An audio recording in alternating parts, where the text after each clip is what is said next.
Bonsoir amis téléspectateurs, un plaisir de vous retrouver dans votre édition du soir. Abonnez-vous sur cette chaîne Afrique Sport Live pour ne rater aucune vidéo. Nous allons démarrer, chers amis, ce journal avec Samuel Eto'o qui a annoncé officiellement sa candidature à la présidence de la Fédération camerounaise de football. La légende du football camerounais a donc annoncé ce jeudi cette candidature à la présidence de la FECAFOOT. Je serai candidat à la présidence de la FECAFOOT, a dit Eto'o dans un entretien accordé à la télévision publique béninoise RTB, confirmant ainsi des informations publiées par la presse de son pays ces derniers jours. Quand je m'engage dans quelque chose, c'est pour aller jusqu'au bout, a déclaré le double champion d'Afrique en 2000 et 2002 avec les Lions indomptables. Samuel Eto'o, qui a joué dans les plus grands clubs du monde, Real Madrid, FC Barcelone en Espagne, Chelsea en Angleterre et l'Inter de Milan en Italie, a remporté 4 reprises le Ballon d'Or africain. L'élection de la présidence de la FECAFOOT est prévue en octobre prochain.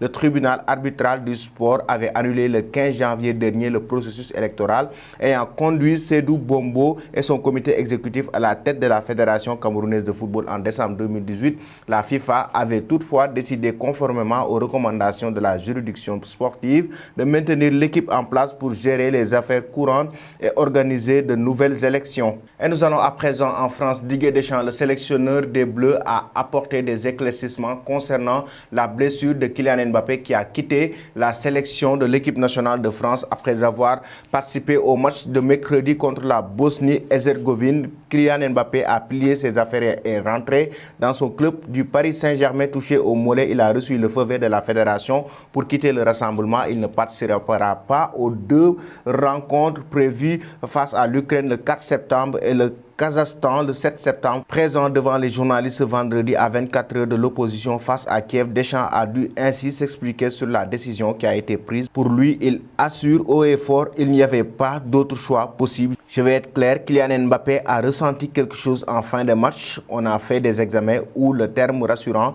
a été utilisé, mais rassurant où ça écarte une rupture de fibre où il serait parti sur plusieurs semaines et plus d'1 mois d'absence. Au-delà de ça, il avait quelque chose, c'est une blessure qu'il avait eue avec son club au mois de mai.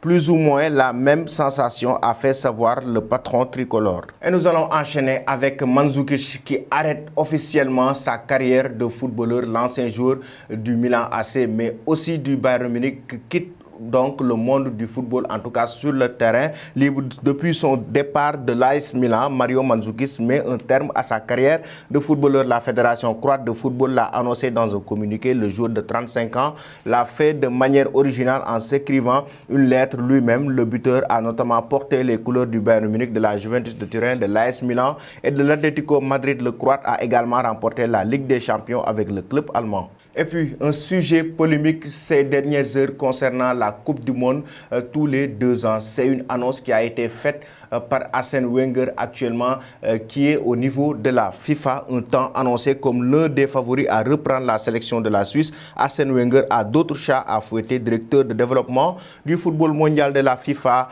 Arsène Wenger porte en effet un projet d'envergure. L'ancien technicien d'Arsenal entend réformer le calendrier international pour proposer au public une Coupe du Monde tous les 2 ans ainsi qu'un championnat des confédérations tous les 2 ans. Longuement interrogé par l'équipe, il explique la grande idée au départ est de regrouper les matchs de qualification sur 2 fenêtres internationales en octobre et mars pour une plus grande visibilité du calendrier, une plus grande simplicité pour les clubs et moins de problèmes à résoudre pour les sélection. L'idée est de réduire le nombre de matchs de qualification, de regrouper et enfin de saison proposer une Coupe du Monde et des championnats de confédération tous les 2 ans. Entre les 2 fenêtres de qualification, le joueur resterait dans son club toute l'année, a-t-il expliqué. Et nous allons terminer ce journal avec Lionel Messi qui a subi un tacle assassin. Hier, c'était face au Venezuela qui s'opposait à l'Argentine lors de la première journée des éliminatoires de la Coupe du Monde 2022. Titulaire à l'occasion de cette rencontre, Lionel Messi a disputé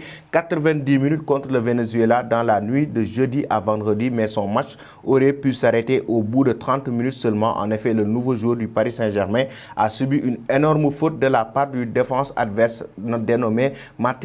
Tout juste entré, le Vénézuélien lui a mis une semelle sur le bas du genou dans un geste spectaculaire qui n'a pas échappé à l'arbitre puisque cela lui a valu un carton rouge direct. Mais l'élasticité de la jambe du prodige argentin a en tout cas pu être vérifié, car ce genre d'action peut être très bien causer une blessure grave, ce qui aurait bien sûr été un terrible contretemps pour Messi lui-même, la sélection argentine et le Paris Saint-Germain. Heureusement, rien de grave pour l'ancien Barcelonais qui a pu rapidement retrouver le terrain et terminer le match, même s'il n'a pas eu d'action décisive par la suite. Merci chers amis, avant de vous quitter, la question concernant la Coupe du Monde tous les 2 ans comme l'a proposé Arsène Wenger, l'ancien entraîneur d'Arsenal. Êtes-vous d'accord avec cette proposition, une Coupe du Monde tous les 2 ans ou bien maintenir la Coupe du Monde tous les 4 ans? Merci et bonne fin de soirée.